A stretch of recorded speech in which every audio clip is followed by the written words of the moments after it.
Like if I hear another person in my ear about like, oh, it's a false impression, it's a false perception. I'm a smug lib who lives in like a super wealthy part of town and doesn't have to deal with shootings every single weekend, but I'm a good person. So I'm just gonna brush off people who are concerned about these issues. Ana Kasparian is doing it once again. She is having opinions of her own that aren't just the left, that aren't just the woke opinion, and the left and the Young Turks fans in general, the previous Ana Kasparian fans, are absolutely tearing her to shreds for simply having an opinion that isn't the ultra woke, ultra left side of things. Let's get into this video here from the Young Turks about Ana Kasparian addressing something that the left is not willing to address whatsoever. I think it's a very good video by Ana Kasparian. Let's check this out. As shootings spike in Chicago, one local politician is basically attempting to cover it up by making it harder for local residents to get crime alerts. You know, instead of actually addressing the spike in shootings, she's just trying to hide the fact that she's not doing her job by hiding the facts from her constituents. So last weekend basically rivaled Memorial Day weekend in the number of shootings that occurred, and Memorial Day weekend was pretty bad. So according to the Chicago Sun-Times, 10 people were killed and at least 34 were injured in shootings citywide over the weekend, making the third weekend in a row in which more than 30 people were shot.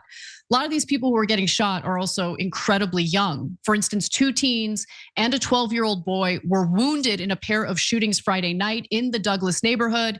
A 16-year-old boy was standing in a fast food restaurant parking lot just before 10:15. Like this is absolutely insane to me. Like not even just that this is happening, you know, this is nuts that it's happening on its own, but the fact that Ana Kasparian gets canceled by the left and the woke mob for just addressing this. This needs to be addressed. This is absolutely nuts. 10 people killed in shootings. Who knows how many more were injured. It says at the bottom of the screen here, you can't see it, but it says Chicago sees third straight weekend with over 30 shootings, 30 shootings. That is insane. That is an insane number. Like that needs to be addressed. It needs to be. And then 2 teens and a 12-year-old boy were wounded. A 16-year-old boy was standing in a fast food restaurant parking lot. What is happening with these people? Like, is this like, is it just, you know, they're driving by, they see somebody who, I don't know, maybe killed one of their friends in the past, and they're just like, I'm going to open fire on this crowd of people and hope for the best that it hits the right person? Like, is that what's happening? This is nuts, dude. This is absolutely nuts. And look, if you're a politician, look, I'll go as far to say if you're a politician or you're someone who supports these politicians or who cancels someone for trying to help out the city of Chicago and these other cities that are going through this, and these little kids who are being shot and killed, if you're someone who goes against what Ana Kasparian is saying, and if you're a politician that runs one of these cities, these lives are on your hands, like straight up. If you're not doing anything to try and stop this, and I'm not saying gun laws, because that's obviously not working. Strict gun laws in Chicago didn't work out very well. I think you probably need to stop saying defund the police and probably have a very strong police presence everywhere. I guess it's just mainly the south side of Chicago. I don't know. I've been to Chicago a few times, but I'm not from there, so I don't know the geographics and where these shootings are necessarily happening. But I'm sure there's hot spots for these shootings, and there needs to be a strong police presence there. You know, not stronger gun laws, a stronger police presence, in my opinion.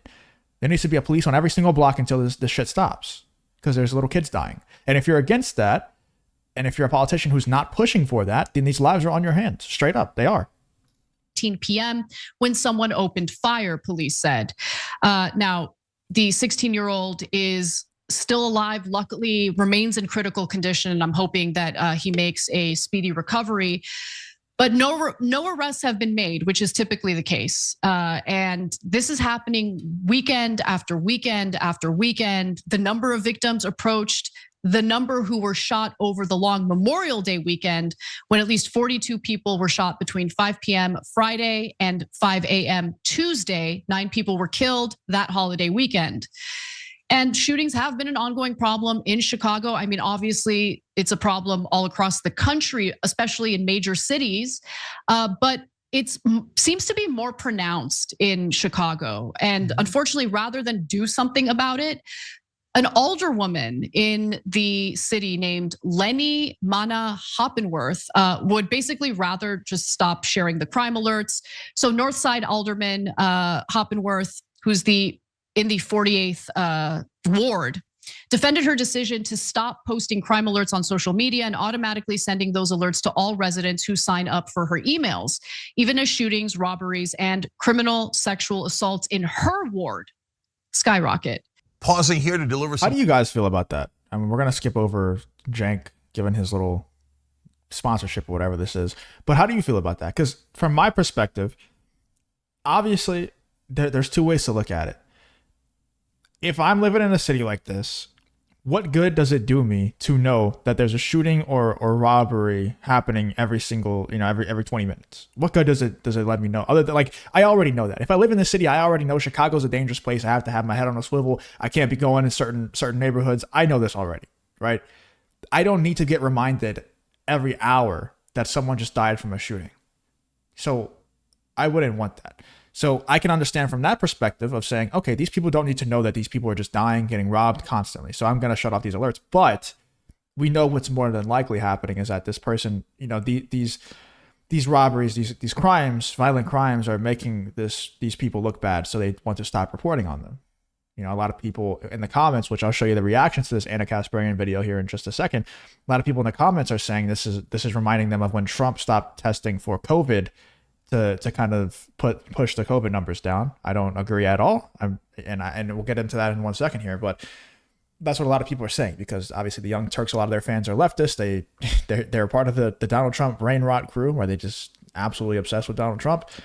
Anyway, let's get back. Let me know in the comments, by the way, what do you think about them shutting off these crime alerts? Because I'm kind of split down the middle. That the decision was based not only on community input. I doubt that. I've watched many members of that community say that they're upset about this, but nonetheless, but informed by research that demonstrates how overreporting of crime leads to an inaccurate public perception about crime rates and negatively impacts our most marginalized and underserved neighbors.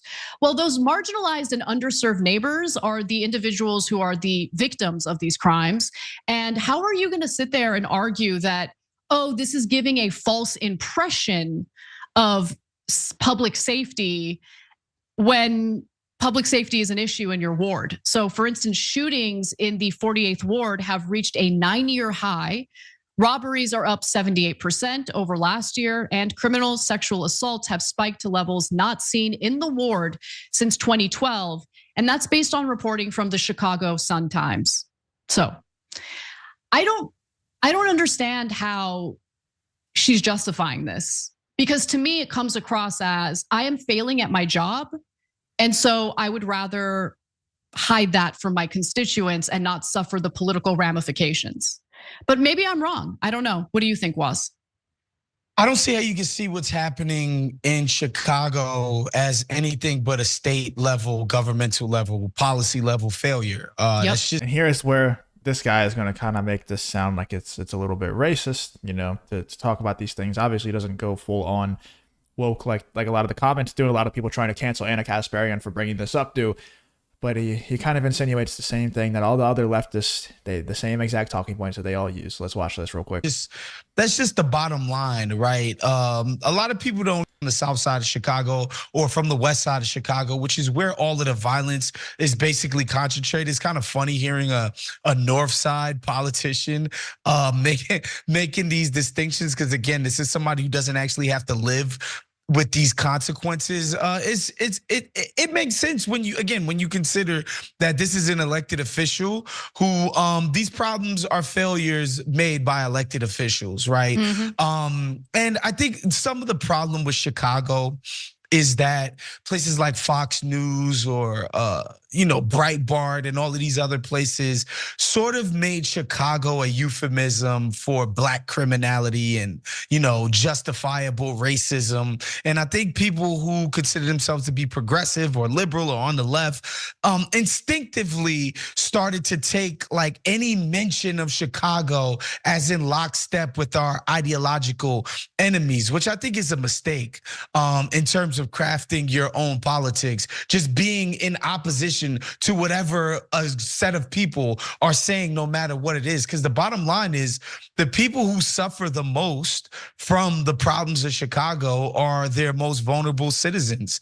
And those are the people who we should be concentrating most of our resources into helping. I just don't. I don't completely disagree. I just can't stand that these people always just blame the right wing. You know, it's like they never take responsibility. You know, he's criticizing the left for melting down as much as they do whenever this topic is brought up, but of course, it's ultimately blamed on the right. No, they can never just take responsibility straight up. Anyway, here's Ana Kasparian going on her final little rant here. This is where she gets a bit heated and just calling out these people, calling them dumb, stuff like that. Let's watch this little Ana Kasparian clip here. They can't understand the difference of intentions, right? So on one hand, yes, there are members of the right who use the black on black trope in order to justify things like police brutality, what have you. There are nefarious intentions behind that. There's an agenda. So I understand that what it does is any mention from a progressive about this very real problem, it's going to trigger a part of your brain that's going to make you think, oh, this person's engaging in the same nefarious rhetoric or the nefarious agenda. But how about just for a second? If you enjoy content like this, make sure you subscribe to the channel and turn on the notification bell. It really does help me out a ton. Let's get back to the video. Consider the difference, the distinction between a progressive or someone on the left, broadly speaking, who is actually genuinely concerned about this issue due to the number of victims that arise as a result of doing absolutely nothing about it by just ignoring it and pretending like it doesn't exist. It does exist. It is a problem that gets worse, that has been getting worse weekend by weekend, at least this year in Chicago. And there needs to be solutions. Just hiding the statistics from the general public and then gaslighting them. Like if I hear another person in my ear about like, oh, it's a false impression, it's a false perception. I'm a smug lib who lives in like a super wealthy part of town and doesn't have to deal with shootings every single weekend, but I'm a good person. So I'm just gonna brush off people who are concerned about these issues in these parts of town by saying that they have a false perception of rising crime, even though the statistics are right there in front of our faces, right there in front of our faces. I'm not making them up.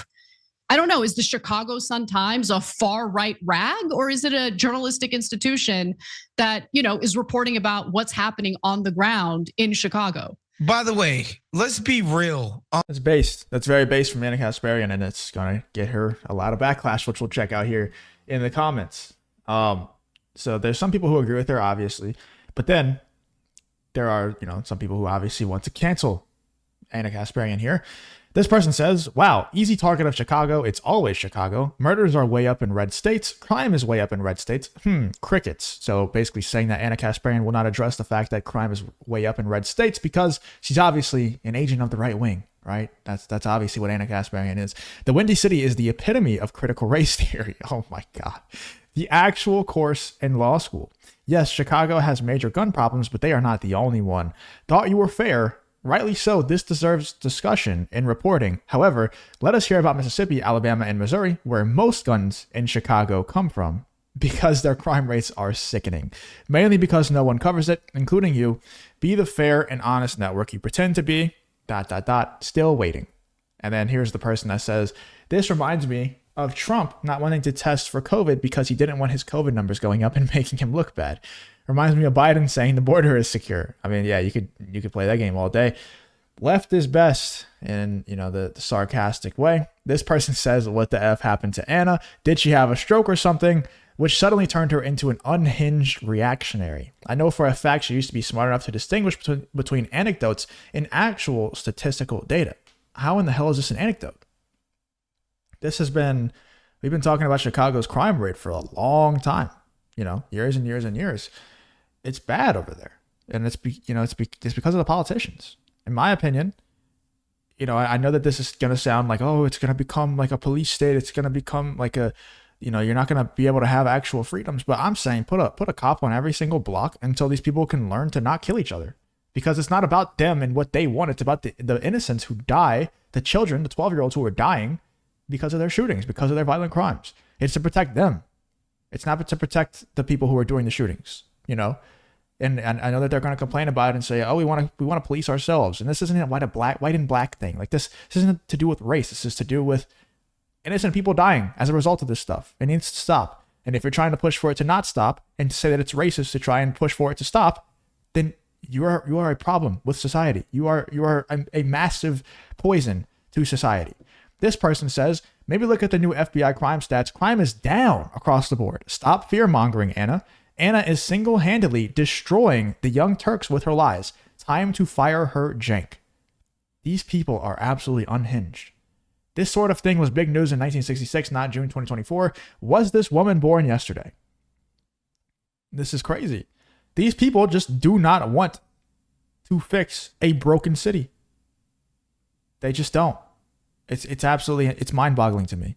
Anyway, let me know in the comments what you think about Ana Kasparian getting canceled, getting silenced once again by not just the woke mob, but also the fans of her very own show. Ana Kasparian fans, the Young Turks fans, trying to call for her to be fired from Cenk. That's absolutely crazy. Let me know in the comments what you're thinking about this whole Ana Kasparian situation.